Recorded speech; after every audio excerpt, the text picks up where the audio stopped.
Very good morning to everyone. In this lecture, EC 8791 Embedded and Real Time Systems. In this session, we are going to discuss the topic analysis and optimization of program size. The analysis, what is the analysis?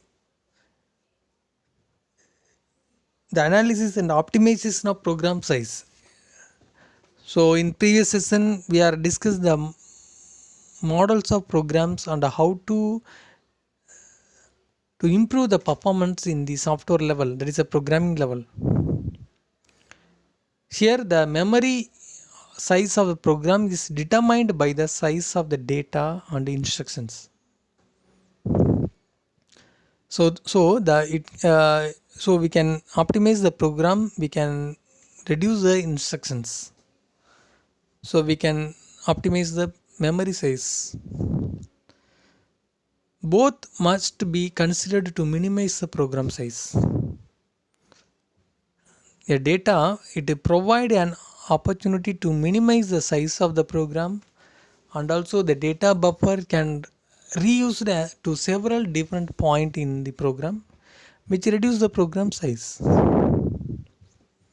Sometimes it is inefficient programs keep several copies of data. Identifying and eliminating the duplications can lead to significant memory saving. It is a primary one. So we can save the memory management system, that only we have to reduce the instruction level, so the size and the length of the code program can be reduced. Then it minimizing the size of the instruction text and reducing the number of instructions in program, which reduce the program size, and proper instruction selection may reduce the code size. It is a special compilation mode produce the program in terms of the dense instruction set. So the program size of course varies with the type of program, but the program using the dense instruction set of often 70 to 80 percentage of the size of the standard instruction set equivalent. So already we have to using the C language coding, there is a instruction set, arithmetic operations and branch and logical operations. We are need to optimize the instructions.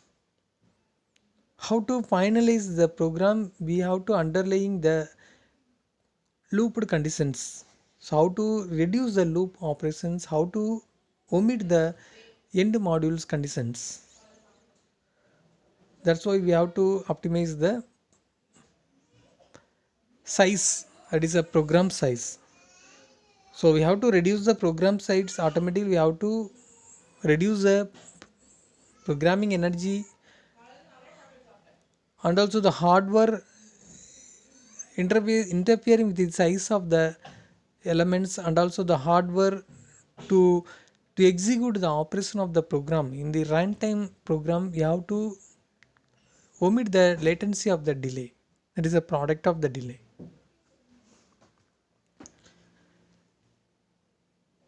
Next one, what is the program validation and testing? In complex system, need testing to ensure the working behavior of the system.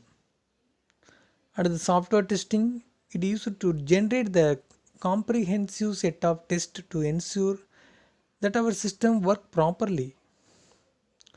So the testing problem is divided into sub problem and analyze each sub problems. So it is a different testing strategies are followed, such as the white or clear box testing and black box testing. The white and clear box testing, it is generate the test based on the program structure. It is an inbuilt testability device, inbuilt testability modules. And the box testing, it generates the test without looking at the internal structure of the program. So the clear box testing, it testing require the control or data flow graph of the program source code only. If test the program, the exercise both it control and data operations to execute and evaluate the testing, and it control the variables in the program and observe the result. It is a final result. Next, what are the three things we have to see? The three different things to be followed during a testing. Number one, it provide the program with input for the test. So what type of requirements we are needed to given the input data. Number two, to execute the program to perform the test, it is a compilation process. Next step number three, examine the output to determine whether the test was successful. So the test was successful, it related to the power consumption and related to the product of the delay and where the programming instructions are there. It is one of the related area.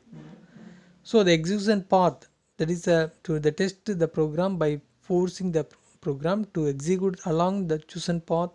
It is giving the input to take the branches, appreciate branches. Next we have to see the graph theory. It help us get a quantitative handled on the different path record. It is undirected graph.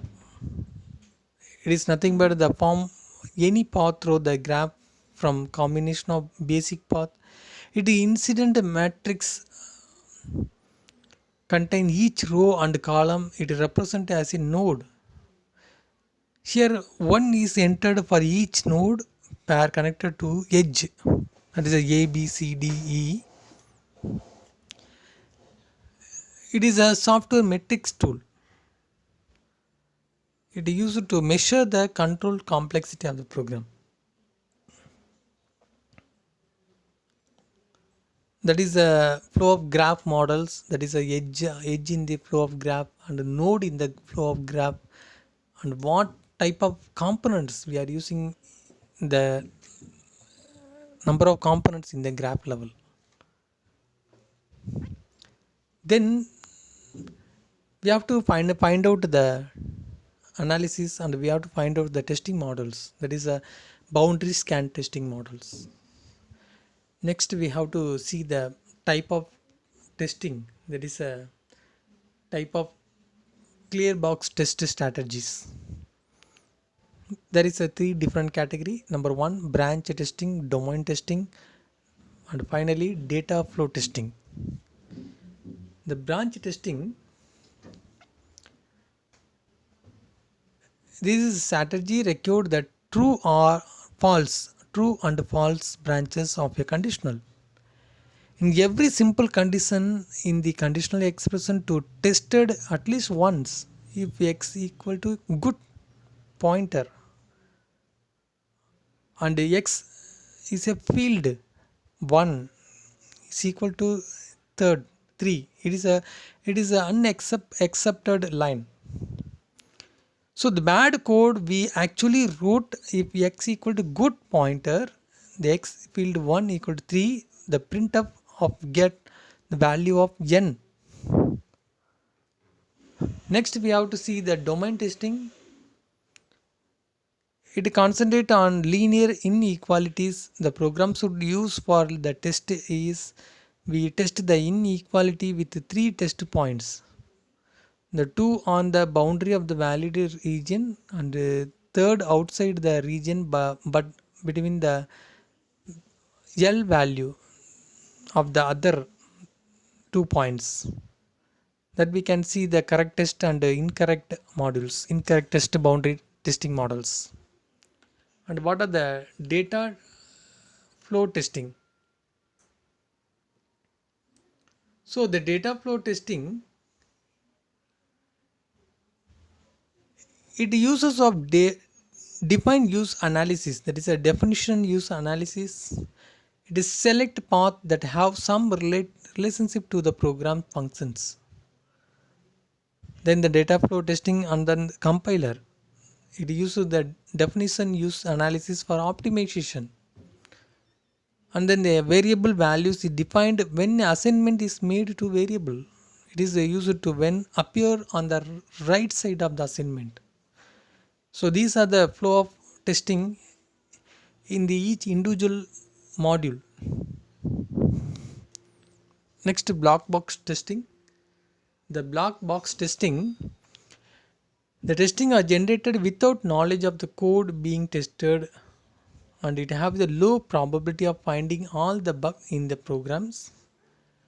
We cannot test every possible input combinations, and some rules we can select the reasonable set of points. That is a regressive testing.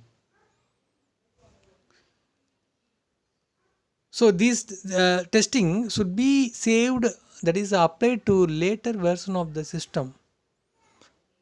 It is mainly used in digital signal processing system. That is we are the signal processing algorithm are implemented to save the hardware cost. It is a numerical accuracy of the system. Okay, so the random values, the random testing, the blockbird testing is a random testing, is one of the type. It was generated with a given inputs, and the expected value are computed first, then the test input are applied. Next, the block bug testing is a regressive testing. It is a test are created during the earlier or previous version of the system, and the testing should be saved in the later version of the system, and the exercise of the current version of the code and the possible exercise debug. So these are the, I have to say, the digital signal processing system.